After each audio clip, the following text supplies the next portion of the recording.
Assalamualaikum warahmatullahi wabarakatuh.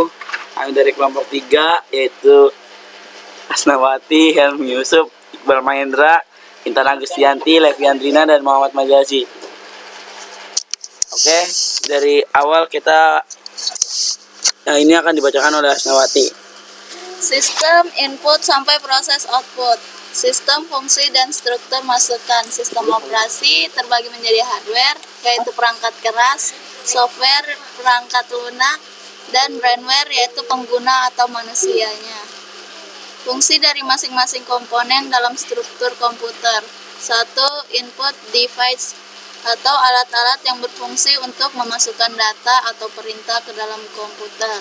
Yaitu contohnya seperti yang ada di gambar, yaitu keyboard, numeric keypad, pointing device, remote control, joystick, touchscreen, scanner, ada graphic tablet, mikrofon, digital kamera, webcam, dan light pen.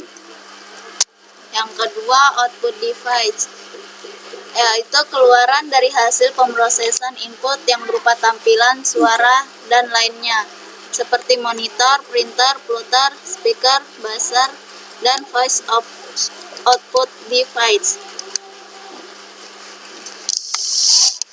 Ketiga, input-output ports, menerima ataupun mengirim data keluar sistem. 4. CPU, Central Processing Unit, merupakan otak sistem komputer. Yang kelima, memori, merupakan media penyimpanan. Memori ini terbagi menjadi dua, yaitu internal dan eksternal. Memori internal berupa RAM atau random access memory, berfungsi untuk menyimpan program yang kita olah untuk sementara waktu, dan ROM, read only memory, memori yang hanya bisa dibaca dan dapat berguna sebagai penyedia informasi pada saat komputer pertama kali dinyalakan. Yang keenam, ada data bus, jalur-jalur perpindahan data antara modul dalam sistem komputer. Yang ketujuh, ada address bus untuk menandakan lokasi, sumber, ataupun tujuan pada proses transfer data. Yang ke-8, ada control bus untuk mengontrol penggunaan serta akses ke data bus dan address bus. Teknik input-output. Terdapat 3 teknik dalam operasi input-output, yaitu yang pertama, input-output terprogram atau programmed input-output. Yang kedua, ada interrupt-driven input-output. Yang ketiga, ada direct memory access. Input-output terprogram atau programmed input-output. Ketika perangkat driver input-output menangani permintaan, perangkat men-set bit status di register. Status perangkat driver mengeksekusi perintah yang berkomunikasi dengan pengendal adapter perangkat dan menunggu sampai sistem operasi yang dilakukan perangkat selesai.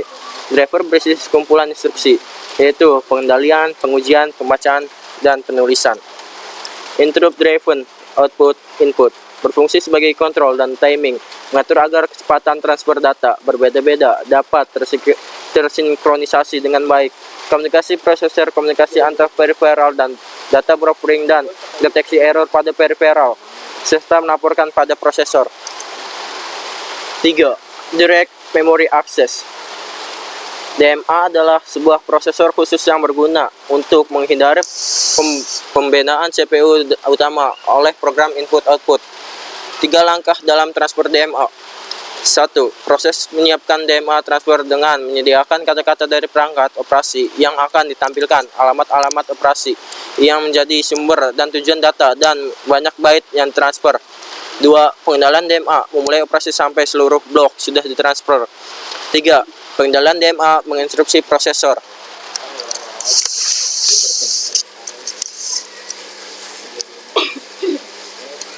Perangkat prosesor.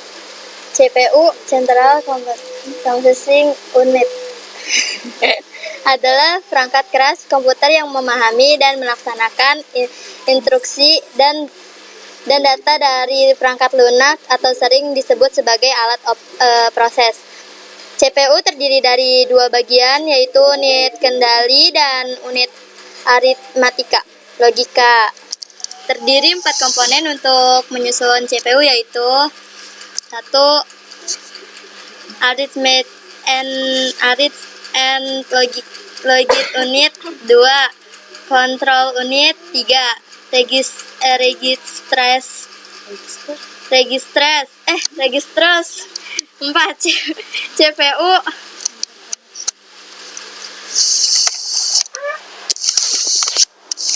pertama, Arithmetic and Logic Unit atau LU.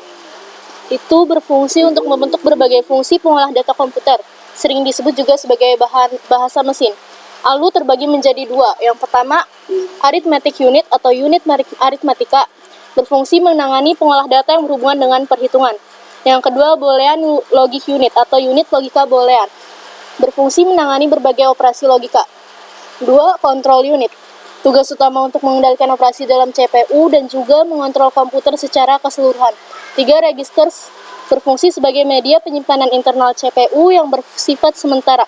Keempat, CPU Interconnection, merupakan sistem koneksi dan bus yang menghubungkan komponen internal CPU dengan bus-bus eksternal CPU. Ya, ini adalah perangkat alat pemroses pada komputer, yaitu ini prosesor Intel Core i3, Core i5 dan Core i7, yaitu otak komputer. Nah, ini adalah VGA card. Lihat ya, ini contoh VGA paling mahal. Ya, biasanya VGA bentuknya kayak gini, tapi ini si Iqbal tadi ngirinya yang paling mahal aja katanya. Nah, ini RAM, Random Access Memory. Yang ini casing komputer. Yang ini power supply, yang ini sound card, dan ini motherboard. Oke. Nah, pengertian input output terprogram untuk mengeksekusi instruksi yang berkaitan dengan input output. Perintah input output, control, test, read, write. Instruksi input output. Terdapat hubungan antara instruksi input output yang diambil CPU dari memori dengan perintah input output yang dikeluarkan CPU ke modul input output untuk mengeksekusi instruksi. Oke, sekian dari kelompok kami. Apabila ada kekurangannya mohon dimaafkan. Assalamualaikum warahmatullahi wabarakatuh. Apa ada yang ingin bertanya?